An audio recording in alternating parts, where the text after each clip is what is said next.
Justement, le mythe du héros, c'est ça, c'est de mourir pour ses idées, en fait. Oui, mais enfin, si j'étais Dieu, je dirais que c'est un mythe d'une stupidité majeure. Ça vaut pas le coup de mourir pour des idées. On peut mourir pour quelqu'un, pas pour une idée. On peut mourir pour la vérité, mais pas pour des idées. Oui, mourir pour la vérité, oui. Parce que personne ne me fera dire que le réel est autre chose que ce qu'il est, ça oui. Ah, mais la vérité, ça n'existe pas. Enfin, on ne peut pas la connaître. On a tous des idées.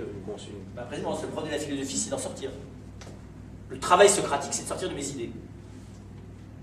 C'est ça, c'est pour ça que on est dans un monde qui meurt de manque de philosophie. La philosophie, c'est de sortir de mes idées, c'est pas sans construire des méta. Si la philosophie sert à construire des métasystèmes de méta-idées, alors je vais vous dire, il vaut mieux aller planter les choux et aimer les autres. Hein. C'est monstrueux. Après ça, je vais essayer de convaincre les gens des idées que je me suis construites. Ça va être du totalitarisme mental, ça. Non, le propre de la philosophie, c'est la déconstruction de l'idée. Enfin, si jamais le philosophie, ce qu'a tenté de faire Socrate. Hein. Pour ça que d'ailleurs Platon n'était pas tout à fait socratique. Mais enfin, la philosophie telle qu'elle se comprend dans l'Antiquité, elle est basiquement ça. On ne peut pas mourir pour des idées, c'est stupide, mais on peut mourir contre des idées, quand on s'oppose à des idées. À condition que ça soit au nom de la vérité. Pas au nom de mes idées à moi contre les idées des autres. Ça, c'est encore plus bête. Enfin, c'est aussi bête. Je peux mourir pour le respect du réel, parce que le respect du réel, c'est le respect d'autrui. C'est le respect de l'humain. Ça, j'ai le droit de mourir. Mais pas pour des idées.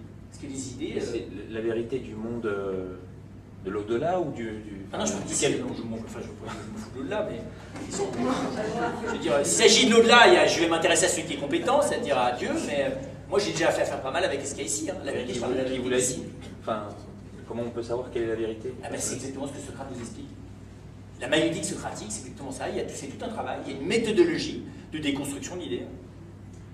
Par retour à l'expérience, par précisément mise en phase rationnelle des opinions les uns par rapport aux autres, et par processus d'analyse progressive de la réalité, au point que j'arrive à passer des apparences qu'elle me suggère à ce qu'elle est en profondeur.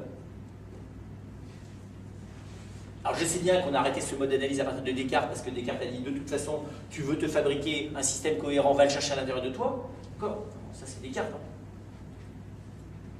On va faire un cours sur la maladie, la psychopathologie spécifique à Descartes, qui présente d'avoir peur de la sensation et d'aller chercher à l'intérieur uniquement de l'acte cognitif l'identité humaine. Mais... Enfin, c'est assez simple. Hein, mais vous n'avez pas besoin de voir Socrate. Les gens qui font de la ferronnerie ou les gens qui font de la maçonnerie, c'est bizarre. On voudrait leur faire dire qu'un mur, ça se construit autrement qu'avec cordeau. Avec un cordeau et en mettant des briques les unes sur les autres selon les lois de l'équilibre et de la pesanteur. Ils mourraient. Hein. Enfin, je veux dire, ils se battraient jusqu'au bout contre... Là, il y a une vérité absolue. D'ailleurs, quels que soient les cultures, tout le monde est d'accord. Tous les maçons du monde sont d'accord sur comment construire les murs. Tous les ferronniers du monde sont d'accord sur quelle est la manière pour qu'un acier tienne et qu'un acier ne tienne pas. Vous voulez qu'il y ait une base de vérité là. Pourquoi est-ce qu'elle serait possible dans l'ordre de l'utilisation des objets? Elle ne serait pas possible dans l'ordre de la compréhension et de l'utilisation de soi. Selon la même base qui s'appelle l'expérience. Je ne vois pas pourquoi, quand il s'agirait de l'humain, on changerait de modalité de compréhension que celle qu'on a à l'égard de l'activité artisanale. C'est la même, c'est artisanal l'humain. Et comprendre l'humain, c'est artisanal, ce qu'a expliqué Socrate. Ça demande, c'est un peu plus sophistiqué hein, comme apprentissage. C'est comme les compagnons, sauf que c'est au lieu de travailler sur un objet physique, je travaille sur l'expérience que j'ai de moi-même et que j'ai d'autrui.